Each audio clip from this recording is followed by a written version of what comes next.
Oke, selamat pagi untuk anak-anak kelas 7 ya. Nah, hari ini kita akan membahas hukum kekekalan energi mekanik. Bunyinya kamu sudah bisa lihat di sketch yang Bapak berikan minggu lalu. Saya hanya akan memberikan bagaimana itu ke dalam contoh soal. Bapak katakan minggu lalu, apabila suatu benda jatuh bebas dari ketinggian 4 meter, dalam hal ini saya contohkan 4, maka nanti dia mampu naik pada ketinggian 4 meter juga. Dia akan tepat berada di 4 meter itu jika tingginya sama ya.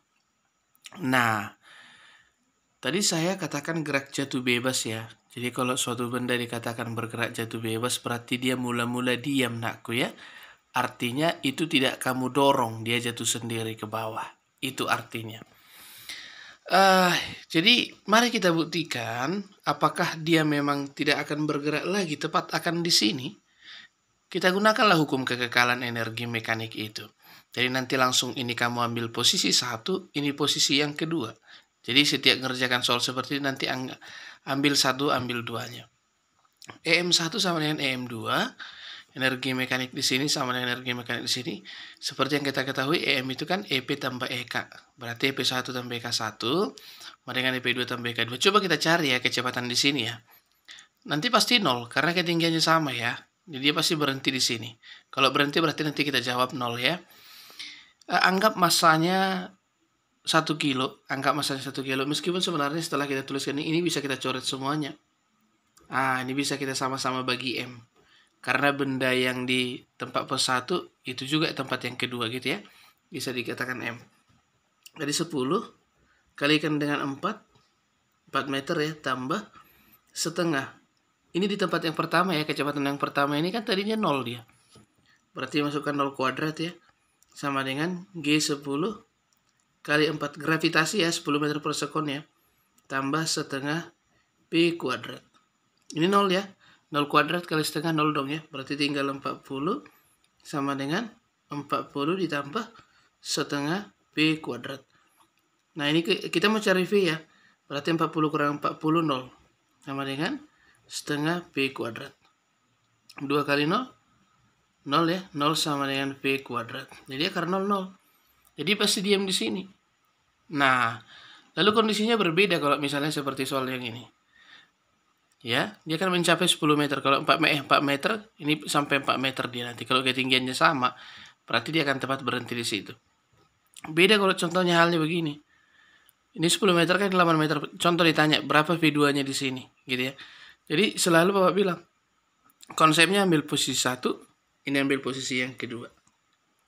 Nah, lagi-lagi M1 sama dengan M2. EP1 tambah EK1 sama dengan EP2 tambah EK2.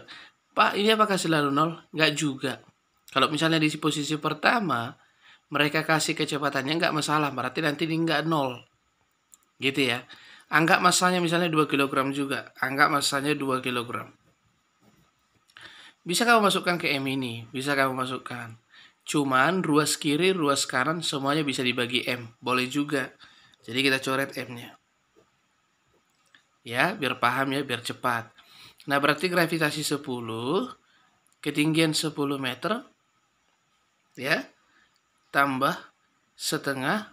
Di tempat pertama, ini kan kecepatannya sama dengan 0. Udah kita buat 0 kuadrat ya.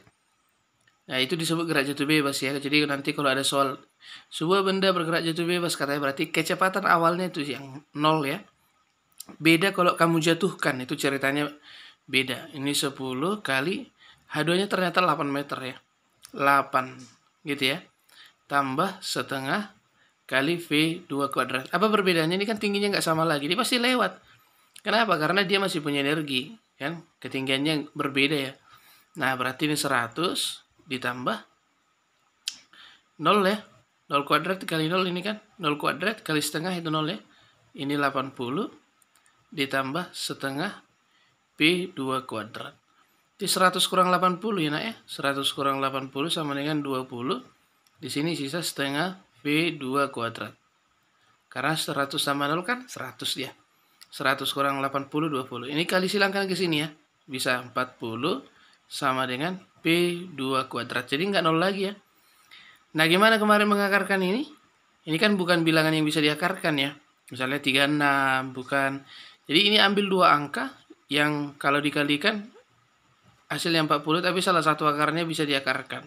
Salah satu angkanya bisa diakarkan.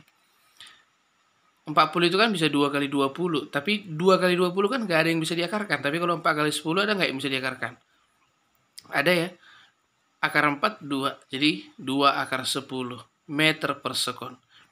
Itulah kecepatannya di posisi yang kedua. Ini kecepatan posisi yang kedua.